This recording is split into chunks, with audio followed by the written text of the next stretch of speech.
Тази година кооперация Изгрев 92 в село Белица ужена много добри добиви от рапицата.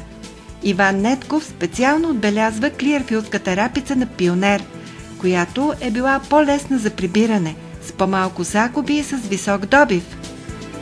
Здравейте, казвам се Илян Нетков, агроном съм в кооперация Изгрев 92 село Белица. Познавам хибридите на Пионер. Тази година засяхме около 1000 декара хибридите на Пионер. Заложихме и на джуджетата, и на клиерфилдите, тъй като смятаме, че единственото ни спасение с плевелите е, може би, клиерфилд хибриди рапица. Имахме доста голямо опитно поле, към близо 80 хибрида, различни хибриди рапица, и там успяхме да отчетем наистина в нашите условия кои са добрите хибриди. Годината беше благоприятна и като цяло всички хибриди се представиха добре.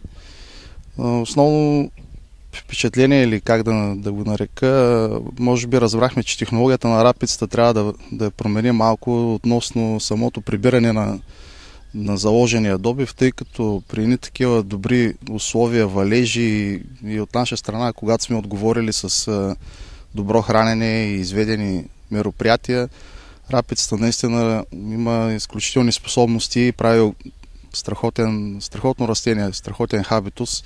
Всичката тази маса, дори с най-модерни комбайни, е много трудно да се прибира качествено, с минимум загуби.